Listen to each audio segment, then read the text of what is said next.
Hello and welcome to Guitar Plays Aschaffenburg. My name is Daniel and today we are talking about the brand new Martin D-28 refresh model for 2025.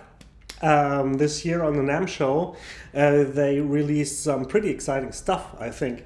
Some models like the Grand J double neck guitar, very exciting, like the double L Oliver with the graphics on the top, the Billy String signature model, of course, and they have a brand new 17 series all mahogany, which they built with the specs of the brand new Martin standard refresh models.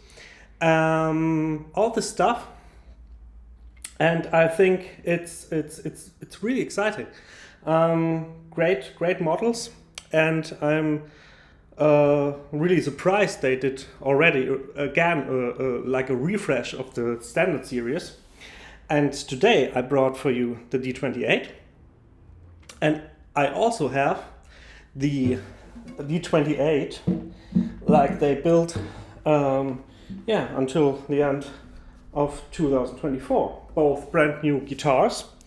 This one I received like 4 weeks ago, and the 2025 model I received yesterday.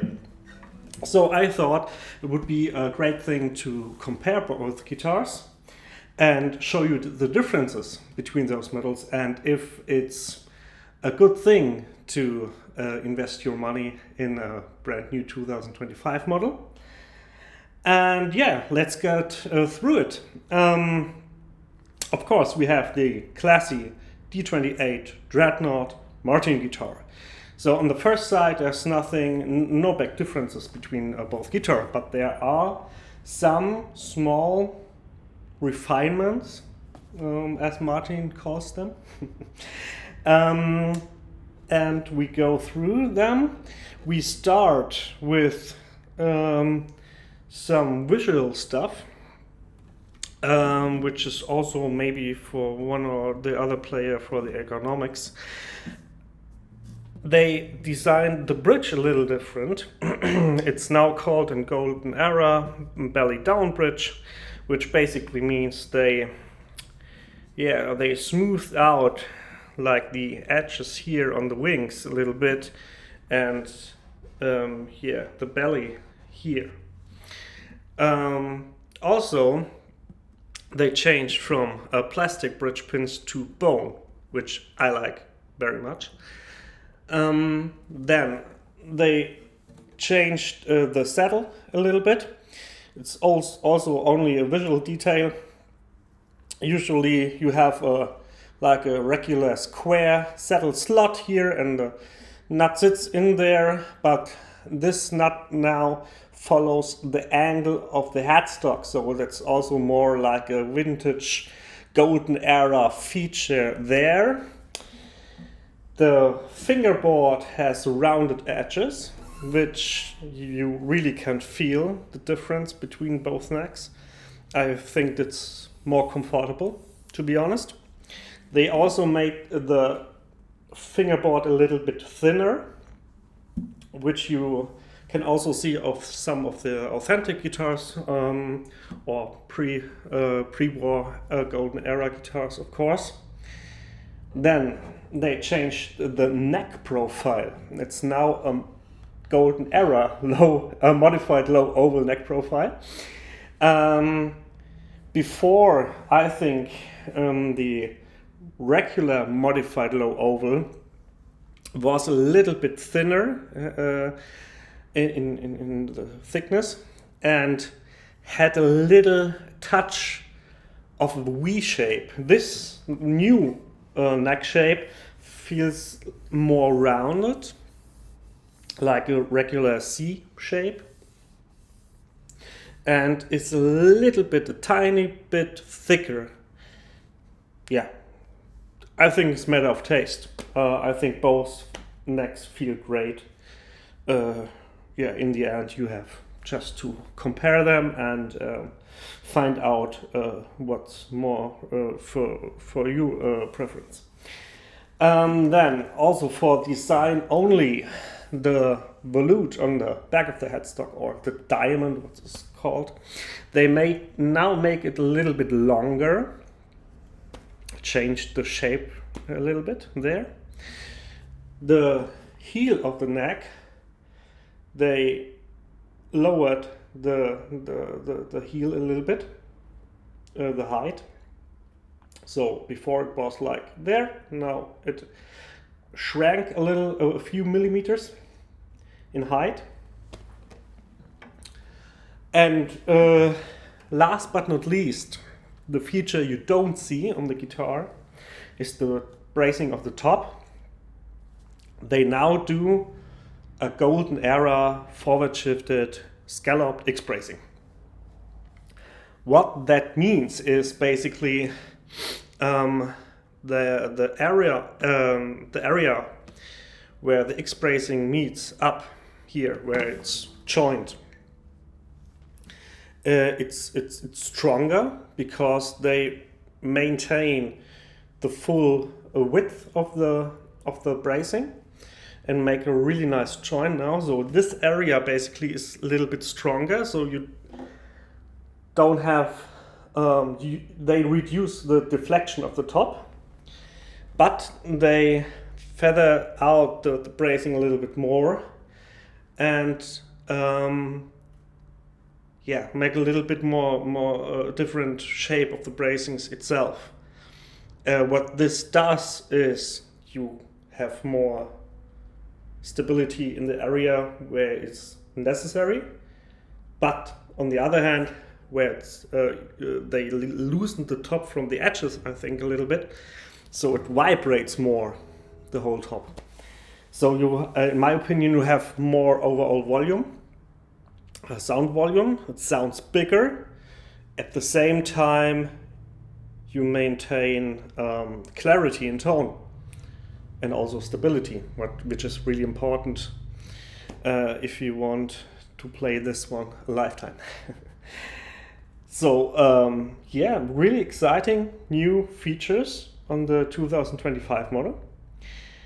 I now will play a little bit for you, show you the tonal difference, because what's also really important, since the end of last year, the D-28 had a non-scallop bracing.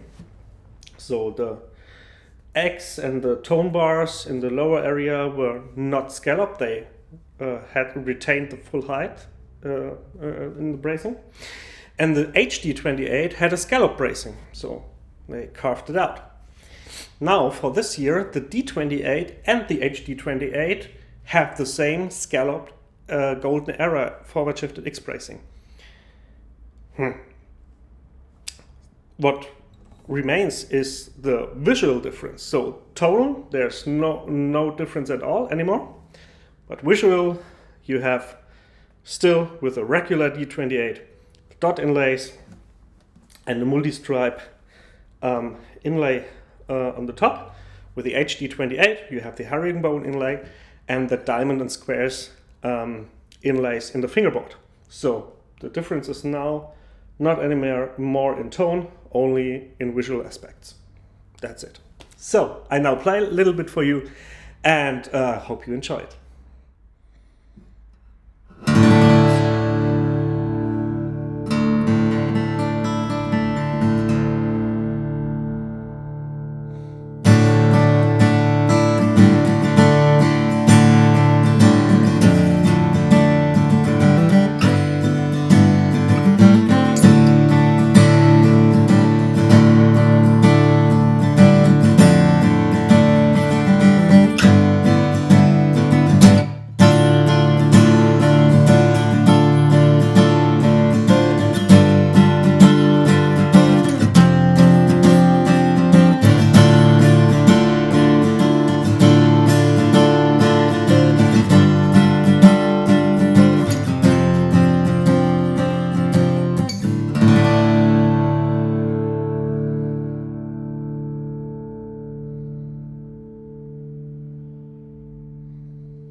So here we have it. Two beautiful Dreadnought guitars, in my opinion. In the end, it's really much a matter of taste. Yeah. If you still can get a 2024 D-28, HD-28, whatever, they made these changes I told you from the 18 to the 45 series. So if you can get a 2024 model, go for it. Great guitars, yeah. I mean, the changes themselves maybe are not for everyone, especially the neck profile changed, yeah. That's something one or other player likes or don't like. I personally like it, yeah. I like a little bigger neck. It's not a big neck, yeah, but it has a little bit more meat to it, yeah. Especially here in this area. Yeah, it's a little bit more meat to it, and it's far away from a big neck, but the profile itself feels just a little bit more, yeah, round, and I like it. I like it very much. All other visual aspects matter of taste. What makes the big difference, of course, is the bracing, and they really managed it to get immediate response. Yeah, the whole thing seems to vibrate. Yeah, especially if you strum a chord really hard, the whole thing resonates and delivers a wider or more volume while maintaining clarity, which I really like. Great guitar. I can't say anything bad about it. Not that there was to say anything bad about Martin guitars, but of course, not every new thing or change is good. But in this case, I think it's very small, tasteful changes, and they did a great job on it. For me, especially on the playability, with the rounded edges on the fingerboard and the neck profile, and on the other hand, with the bracing, great stuff. The more golden era vintage inspired appointments with the angled saddle and the, if you will call it, more ergonomic shaped bridge. If you place your hand down here and pick, it feels more round, more smooth. The heel is lower. If you want to play in the upper register, you get a little bit deeper now. And just two great guitars here. I hope you liked my little comparison. Leave a comment what model you would prefer in sound, and if you can get the chance to compare the 24 and 2025 models, go to your store and test it and try it out, and search for the right one for you. Of course, in the moment, I have both guitars in stock, still in stock, and feel always welcome to visit our store or our web shop with detailed pictures, or drop me an email, give me a call, and we can speak about your new Martin guitar. Thanks for watching.